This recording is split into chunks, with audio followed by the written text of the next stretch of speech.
이사야 50장.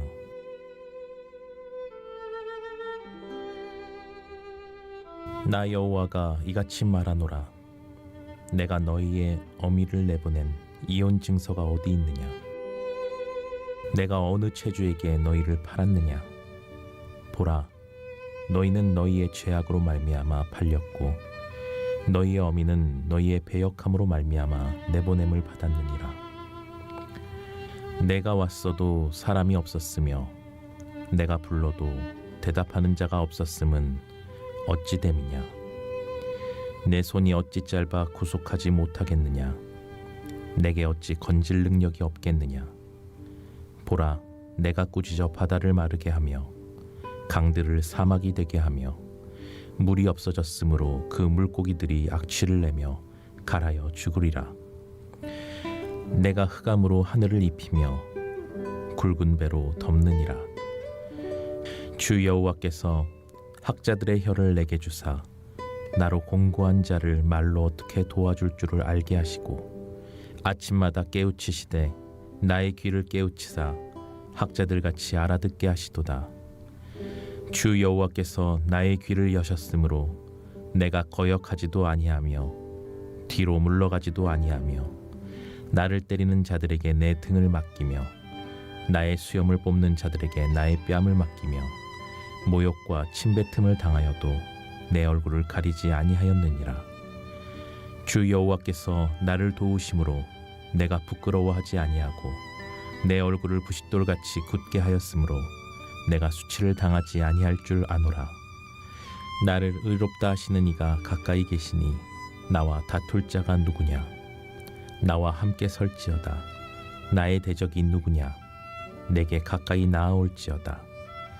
보라, 주 여호와께서 나를 도우시리니 나를 정죄할 자 누구냐? 보라, 그들은 다 옷과 같이 헤어지며 좀이 그들을 먹으리라. 너희 중에 여호와를 경외하며 그의 종의 목소리를 청종하는 자가 누구냐? 흑암 중에 행하여 빛이 없는 자라도 여호와의 이름을 의뢰하며 자기 하나님께 의지할지어다. 보라, 불을 피우고 횃불을 둘러 띈 자여, 너희가 다 너희의 불꽃 가운데로 걸어가며 너희가 피운 횃불 가운데로 걸어갈지어다. 너희가 내 손에서 얻을 것이 이것이라. 너희가 고통이 있는 곳에 누우리라. 오늘 함께 나눌 말씀의 제목은 메시아의 순종과 승리입니다. 말씀을 통해 은혜가 있기를 주님의 이름으로 축복합니다. 본문은 이사야서에 나오는 4편의 여호와의 종의 노래 중에 세 번째 말씀이고요. 여호와의 종의 말씀의 순종으로 인한 그런 고난과 승리에 관한 말씀을 주고 있습니다. 1절 말씀에 보면 이혼증서 이야기와 체주 이야기가 나오는데요. 신명기 24장 1절에 보면 남편의 아내를 맞이하여 데려왔을 때 그 여인이 수치를 당했거나 또 결격 사유가 있었을 경우에는 이혼증서를 써서 주고 집으로 돌려보내는 그런 율법이 있었습니다. 뿐만 아니라 당시에 악독했던 아버지는 또 자식을 또 체주에게 이렇게 팔아넘기는 그런 경우들도 있었습니다. 그런데 이 말씀을 주신 이유가 바로 이스라엘의 심판과 관련이 있는데요. 이스라엘의 심판을 받은 이유가 바로 하나님이 악독한 남편이며 또 아버지였기 때문에 이렇게 이혼증서를 써주고 팔아넘긴 것처럼 그렇게 생각하지 말라는 거죠. 그들의 심판은 오로지 그들의 죄악 때문이었다라고 말씀해주고 있습니다. 2절 3절에 보면 내가 왔어도 사람이 없었으며 내가 불러도 대답하는 자가 없었다. 우리 하나님이 이스라엘을 택하시고 또 그들을 사랑하셨음에도 불구하고 그리고 늘 옳은 길로 인도하시며 말씀하시고 복을 주셨는데 이스라엘 백성들은 그러한 하나님이 찾아오셨을 때도 맞이하지 않고 또 하나님 말씀하셨을 때도 반응하지도 않고 순종하지도 않았다라는 것입니다. 주님은 어떤 분이십니까? 내 손이 어찌 짧아 구속하지 못하겠느냐? 내게 어찌 건질 능력이 없겠느냐? 우리 주님은 구원자시죠. 그리고 능력이 많으신 전능하신 하나님이십니다. 그러한 하나님이 이스라엘을 사랑하시는데 그 이스라엘이 깨닫지를 못했다라는 것입니다. 또 이 말씀 속에는 그럼에도 불구하고 하나님은 이스라엘을 버리시지 않으시고 늘 기억하시고 구원하시는 그런 능력이 많으신 그런 구원자 하나님이다. 이것을 또 말씀해주고 있는 거예요. 그렇습니다. 우리 하나님은 바로 이스라엘을 잊어버리지 않으시는 분, 구원하시는 분이십니다. 이사야 49장 15절, 16절, 17절에 보면 여인이 어찌 그 젖먹는 자식을 잊겠으며 자기 태에서 난 아들을 긍휼히 여기지 않겠느냐. 그대는 혹시 잊을지라도 나는 너를 잊지 아니할 것이라. 내가 너를 내 손바닥에 새겼고 너의 성벽이 항상 내 앞에 있나니 네 자녀들은 빨리 걸으며 너를 헐며 너를 황폐하게 하던 자들은 너를 떠나가리라. 이렇게 말씀해주고 있어요. 이렇게 하나님은 절대로 자신이 택한 백성, 하나님의 자녀된 백성들을 버리지 아니하십니다. 문제는 우리들의 불순종에 있다는 거예요. 주님이 어떤 분이신지를 우리가 분명히 알고 우리의 신앙과 삶을 돌아보면서 하나님의 말씀에 우리가 반응하며 또 순종하고 있는지, 그리고 언제든 주님이 오실 때 내가 주님을 맞이할, 기쁨으로 맞이할 수 있는 그런 믿음의 우리가 삶을 살아가고 있는지를 돌아보면서 우리가 하나님과의 관계가 멀어지게 되는 그런 죄악과 교만과 불순종을 회개하고 오늘도 찾아오시고 말씀하시는 그 주님, 또 다시 오실 주님을 맞이할 수 있는 그런 믿음의 백성들이 될 수 있기를 주님의 이름으로 축복합니다. 1절부터 3절까지는 이렇게 이스라엘의 불순종에 대한 말씀을 주고 계세요. 그리고 이어서 4절부터 9절까지의 말씀이 바로 여호와의 종의 세 번째 노래인데요. 바로 오실 메시아의 순종과 승리에 관한 말씀을 주고 있습니다. 예수님은 어떤 분이십니까? 하나님의 뜻을 따라 순종하여 이렇게 죽기까지 순종하신 그런 분이시죠. 예수님이 어떻게 순종하셨는지 구체적으로 말씀해 주고 있습니다.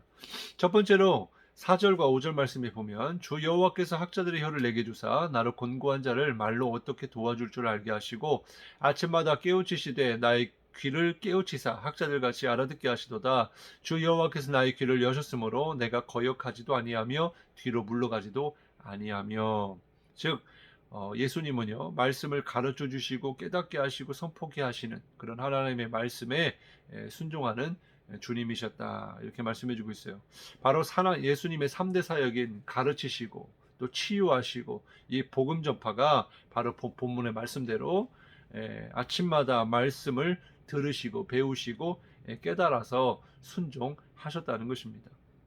요한복음 7장 15절 16절에 보면 유대인들이 놀랍게 여기로되 이 사람은 배우지 아니하였거늘 어떻게 글을 아느냐 하니 예수께서 대답하여 이르시되 내 교훈은 내 것이 아니요 나를 보내신 이의 것이니라. 온전히 예수님의 사역은 하나님의 말씀의 순종이었습니다. 그냥 하나님의 말씀을 전하시고 가르치시고 치유하신 게 아니었다는 거예요. 전적으로 날마다 하나님의 뜻을 따라 주시는 말씀에 순종하였다는 것입니다. 우리는 여기서 깨달아야 할 것이 있습니다.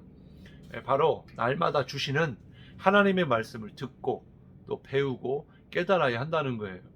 특히 말씀을 가르치고 또 치유하고 복음을 전파하는 그런 사역자라면 더더욱 그래야 할 것입니다.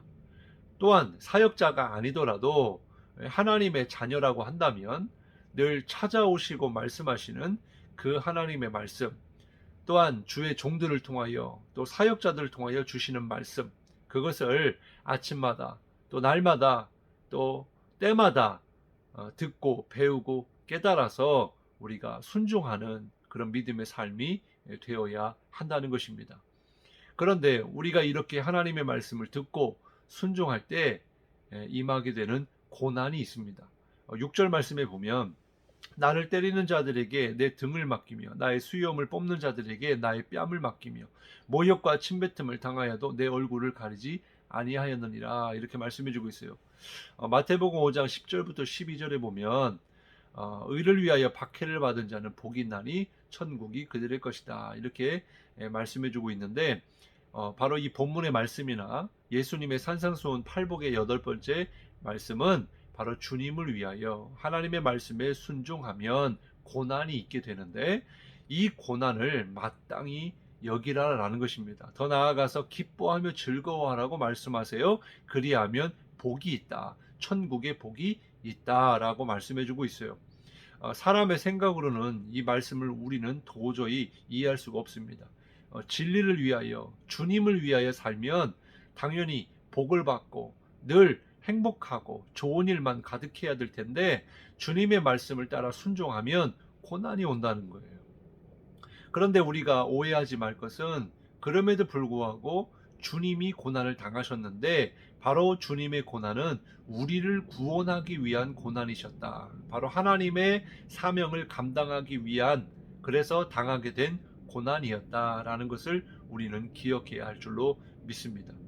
말씀처럼 예수님은 죄가 없으시지만 우리 때문에 채찍을 맞으셨고 또 주먹질과 침뱉음을 받으셨고 온갖 수치와 모욕을 당하셨습니다. 그런데 그러한 가운데 자기를 채찍질하고 또 주먹질하고 침뱉었던 사람들에게 어떻게 하셨어요? 자신의 몸을 그냥 맡기셨어요. 왜냐하면 인류의 죄를 담당하기 위하여 십자가에 달려 죽으시는 것이, 그래서 이 죄인들을 구원하는 것이 바로 하나님의 뜻이었기 때문에, 하나님의 그런 예수님께 맡겨주신 사명이었기 때문에 그렇게 감당하였던 것입니다. 마찬가지로 우리가 주님의 사명을 감당할 때, 또 주님의 말씀을 듣고 순종할 때 겪는 어려움이 있을 수 있습니다. 왜냐하면 하나님 나라의 가치관과 또 세상의 이 가치관이 다르기 때문일 것이고, 또한 세상은 우리 기독교가 너무나 배타적이라고 이렇게 싫어하지만은, 그러나 우리는 예수님만이 구원의 길이고 또 진리고 생명이라는 것을 믿는다면 우리는 배타적일 수밖에 없기 때문에 당하게 된 욕이나 그런 고난을 마땅히 당할 수밖에 없게 되겠죠. 우리는 어떠한 고난이 오더라도 감당해야 하고 또 이후에 있을 상급과 하나님 나라를 소망하며 오늘도 주님의 그 주시는 말씀에 순종해야 될 줄로 믿습니다. 마지막으로 이렇게 고난을 당하고 또 수치를 당하고 욕을 먹는다 하더라도 그 이후에는 상급이 있고 또 하나님 나라가 임하게 되는데, 그 어떤 것보다도 중요한 핵심은 하나님이 함께 하신다는 거예요. 주님의 말씀대로 영원히 함께 하신다는 것입니다. 7절 말씀에 보면 주 여호와께서 나를 도우심으로 내가 부끄러워하지 아니하고 내 얼굴을 부싯돌같이 굳게 하였으므로 내가 수치를 당하지 아니할 줄 아노라. 그리고 8절과 9절에 나를 의롭다 하시는 이가 가까이 계시니 나와 다툴 자가 누구냐? 나와 함께 설지어다. 나의 대적이 누구냐? 내게 가까이 나올지어다. 보라, 주 여호와께서 나를 도우시리니 나를 정죄할 자 누구냐? 보라, 그들은 다 옷과 같이 헤어지며 좀이 그들을 먹으리라. 마지막 최후의 승리가 하나님의 말씀에 순종하는 자에게 임한다라는 것입니다. 그렇습니다. 주님이 십자가에 달려 죽으실 때에는, 정말 고난을 당하실 때에는 실패자인 것처럼, 허무한 그런 죽음을 맞는 것처럼 아주 약한 그런 존재로 여겨졌지만은, 그러나 예수님이 모든 사망 권세를 깨뜨리시고 부활하심으로 승리하셨던 것처럼, 그리고 다시 오실 때는 만왕의 왕으로, 심판의 왕으로, 구원자로 이 땅에 오실 때에는 모든 열국이 주님 앞에 무릎을 꿇고 주님을 주라고 시인할 때가 오게 될 텐데, 바로 우리 믿는 자들에게도 말씀에 순종하여 고난이 있을지라도 그 이후에는 반드시 승리가 있다. 영원한 하나님의 승리가 우리에게 있을 것이다. 그것을 우리가 기억해야 될 줄로 믿습니다.